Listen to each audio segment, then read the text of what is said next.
down the hammer and pick up the pencil. You're about to listen to the Savvy Radio Show.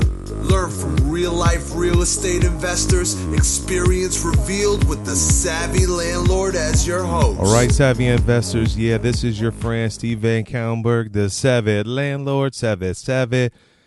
You tuned into the SavvyRadioShow.com, whenever and everything real estate.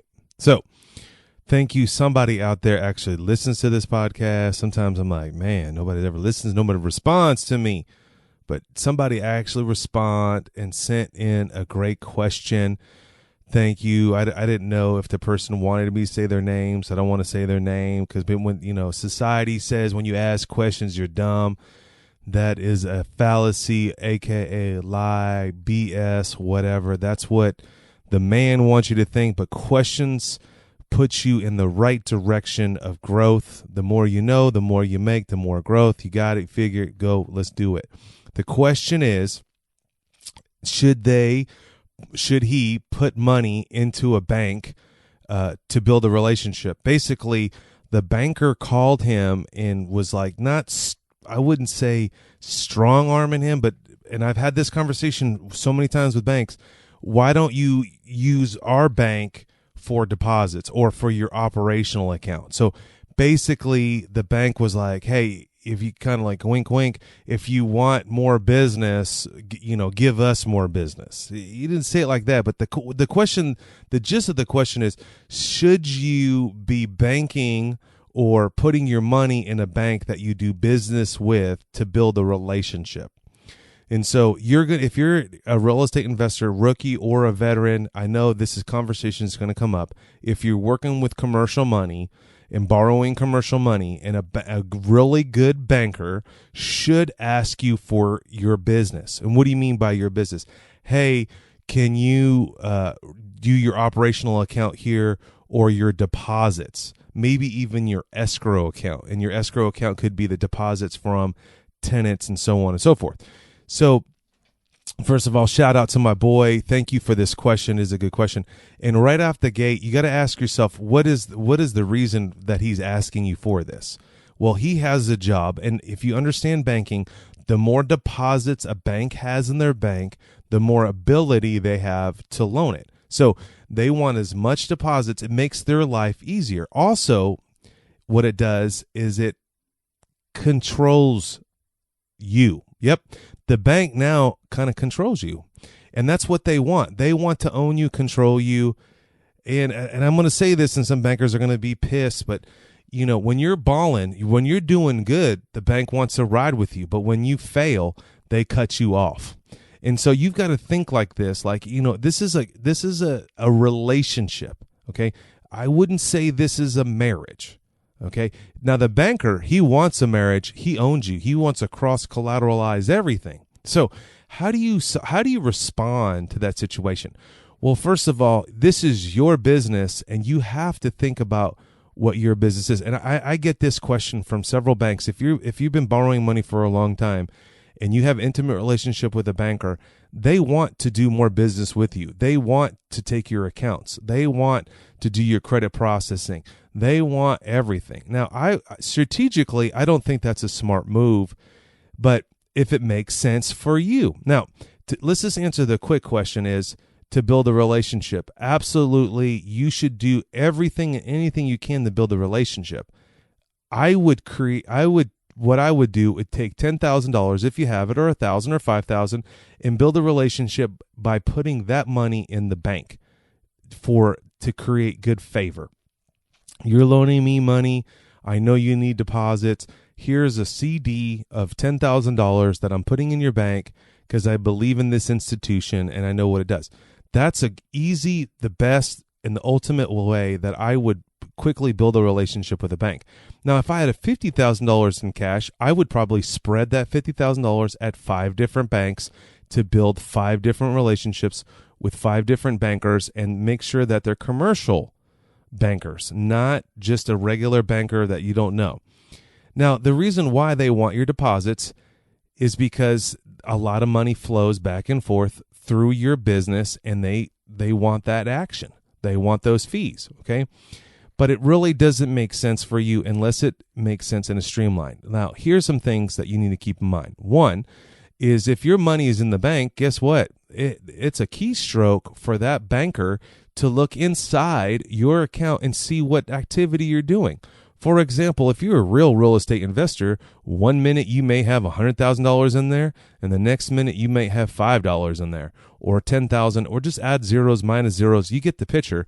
You don't really want to know that you are skating through, a rough rehab, and the banker looks in there and he's going to go.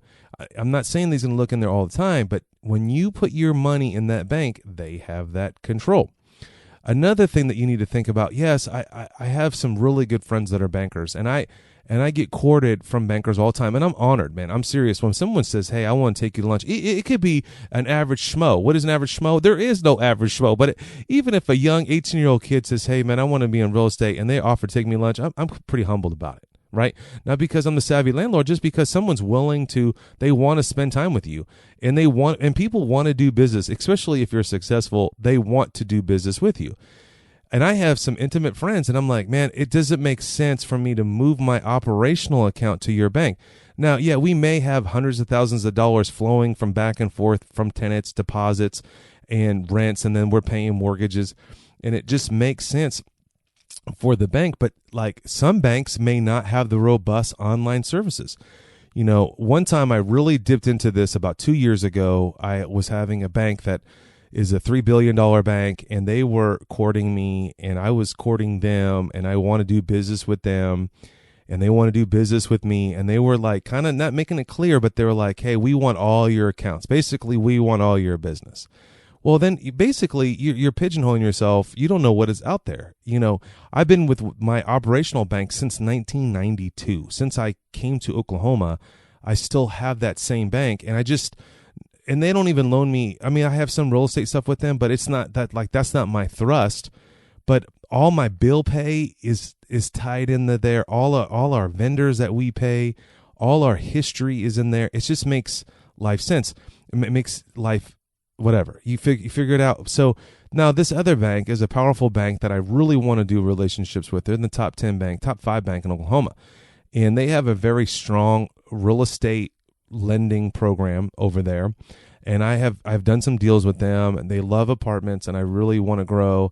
And these guys I want to do business with, but they were like kind of like all on my back about, and I was like, bro, I'm happy where I'm at, and I don't know what you could offer anything better.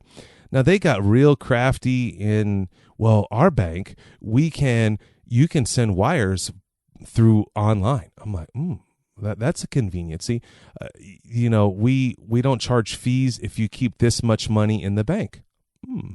Now here's the thing: you've got to really get a spreadsheet out and compare apples to apples and oranges to oranges. Now I compared these banks back and forth, and what it looked like, I almost moved, but for me to get the type of service and not have monthly fees. I mean, it's just sad that banks charge you money to store your money. I don't want to get into it. I mean, these bankers are going to hate me after this anyway. But that's what it is. But anyway, so it came down to that. The one frustrating thing about that bank, they penalized me if I wouldn't keep a certain amount of money in the bank. And in middle of a rehab, and you're just hustling out here, I don't got time to be paying attention how much, if I got an extra $1,000 in the bank or not. Now, I'm just giving you a fake number, but the reality is I just don't want to do it. They were a lot more attractive. I could build and grow with that bank. They did the online thing, was pretty strong. Now, my other bank, man, I love their online. It's super fast, super fluid, super security, like triple deck. If someone comes in, and this has happened to me, someone actually stole a check from our company, and it's just fascinating. Maybe I should do an episode on that. But stole a check and started writing checks all over the place. And they were like Johnny. They call me instantaneously. If a contractor, gets a check within the ink dries, they run down there. They usually call me and say, hey, is it okay if this certain amount of money and it's to this person, is it okay to collect? Now that's small town banking. Now this is $1 billion bank. Don't get me wrong. This is one of the largest banks in Oklahoma, but they have this small town service. Each branch, I know them. But again, leaving that bank, now I'm not loyal to that bank because they've been nice to me, or no, they just provide the service that I'm in tune to that I like. Now, certain things I don't like, but the massive transition of all your contractors or all your bill pay and moving it over to another bank is really doesn't warrant that. And, you know, I even went head to head with the new bank, and I was like, bro, here's the deal. I probably have to pay someone at least $300 to $500 to input all my bill pay. And I asked them, I said, you know, is there a way that we could just, you know, download a spreadsheet and give you a spreadsheet of all our accounts payable people? And they couldn't answer that question. Oh, it's possible. But see, that's a third-party organization called Bill Pay. And so it's just fascinating. So here's the main question again. Should I put money in a bank to build a relationship? The quick answer is absolutely. If you have extra funds that you're kind of holding for in between transactions, yes, you want to call a banker up and you want to say this: "Hi, Mr. Banker, my name is Stephen VanCauwenbergh, and I want to talk to you about putting a CD in the bank. I believe in the bank, and I want to build a relationship with you, and I figure I can start with this." Dude, you're going to get a bank to go backwards, flip over, whatever. And if you really want to get savvy with it, find out if that bank reports off of that CD, meaning they're going to tag your credit, and that could actually help your credit. And you can borrow against that CD. There's a lot of creative ways to grow your credit score just from a CD or borrowing from that CD. But just the act of you doing it is great. Now, the real answer is, hey, banker says, hey, bud, I want you to put all your business. It's going to be a question. It's going to get sticky. You just say, man, I would like to, let me find out what the comparables are. And you got to find out at the end of the day, you got to do what's best for you. If that banker treats you anything different, and they won't, that's their job. Their job is to get deposits. Their job, I mean, I'm telling you, they're in the board of meetings, and they're sliding your name across the board, and they're like, yeah, Mr. VanCauwenbergh wants to buy a $100,000 property, but he doesn't have any banking with us. I mean, some credit unions and some banks require you to just open a checking account. And I'm assuming you guys already know that, but that's just kind of a way that they control you. And so you have some sort of relationship. I mean, it's rare. There is banks out there that I have loans with that I don't have accounts with. Like, I don't have a savings account with them. I don't have a checking account. And then there's banks that I have like low loans with, but I have like a checking account and a savings account with them. And then I have another bank that I built a relationship with. I have a CD in there, and I haven't talked to that guy in 8 years. And so, but I use that CD for my portfolio, for my financial statement, and there's maybe we should do an episode on that, but strategic ways of having your financial statement look stellar. Ooh, that's a good title. But anyway, the goal is, what's the long-term vision? So if you are trying to get started, yes, definitely put a CD in the bank. If you're an established real estate investor and you're doing a lot of transactions, I'd really put the pen to the paper and analyze what do you have going on with this bank that you've been using for several years, and what will it take to move on. Now, you may be listening to this and you may just slap yourself and say, I'm not getting the service with my bank. And you may want to try moving to another bank and building a relationship with your operational account at that bank. Nothing wrong with that if you're small enough and you can do it. I mean, I just had a friend, this is a crazy question. Hey, I'm thinking about moving over to a credit union. And I'm like, the guy's not an investor. I'm like, absolutely. Go to a credit union, establish a relationship with a credit union, and they got better interest rates on loans. Now, credit unions, I'm telling you, it's not all what that's cracked up to be. They report to your credit like nobody's business. Murder, like every 13 seconds. No, I'm just joking. But you need to figure it out. And another question is, what's your goals? What are you trying to do? The bank that I have been doing business with, 1992, is not known for real estate like what I do, real down and dirty real estate landlording, okay? They do loan money on real estate. So if they heard this podcast, they'd be all frustrated. Yes, this bank that I deal with, they are strong on SBA loans, like for real. Like, this is probably the number one bank in Oklahoma that does SBA loans. But that's not my goal. Like, I'm not trying to open up a Chick-fil-A or a Chili's or something. That's not my goal, right? So I'm not getting an SBA loan. But if you were getting an SBA loan and you wanted to open a business, a craft mall, or whatever the freak you wanted to build, a small apartment building or something like from the ground up, and you can apply for an SBA loan, this would be the bank that I would open up my all operations account with. I would do as much business as possible with that bank. So just to make this SBA approval smooth and steady. But if you're a hustler and you're grinding it out, like this person that asked me this question, I wouldn't necessarily put my money in there. I learned this from an executive banker one day. I've been fortunate that I've had an executive banker coach me about 10 years ago, and he was incredible. He retired, and he just told me the ins and outs of the banking industry. Nothing negative, just that I was just fascinated about banks. Like, I love banks. I'm like, I should work there. And I'm like, my buddy's like, you shouldn't work here. But I really do. I really like banks. Like, maybe when I'm 60, maybe one bank will invite me on the board. I don't know. But the point is, he was like, one day this conversation came up. I'm like, yo, bro, he said to me, I go, do you have your bank here? And do you do your banking here? He said, absolutely not. And I was dumbfounded. You're telling me you're an executive of this bank and you do not have an account here? He's like, he's a full-time employee. He gets paid there. Executive is a loose word in this case. No, he's like, I don't want them looking at where I spend my money. I don't want them to know that I buy popcorn on Fridays. Interesting. And from that day forward, I was like, man, it just makes sense.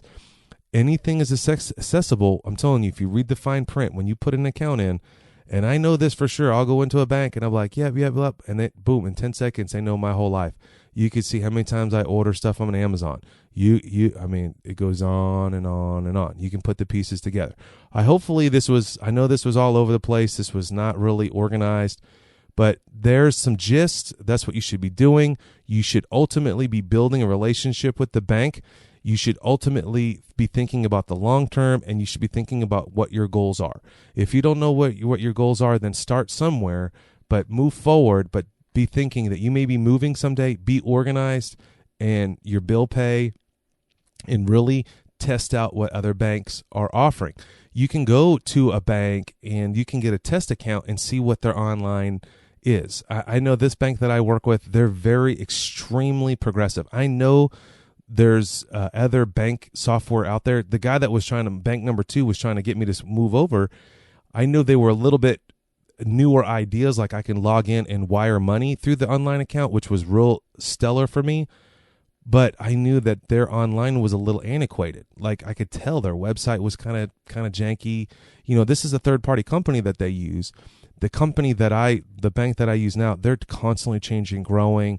They spend a lot of money in technology, and that's what I look for, security of the finances and people's money that we manage and move on and move forward. Anyway, my name is Steve VanCauwenbergh. I hope you got some nugget out of this deal. I know I talk way too much, but hey, that's what podcasts are for, right? No, I'm just joking.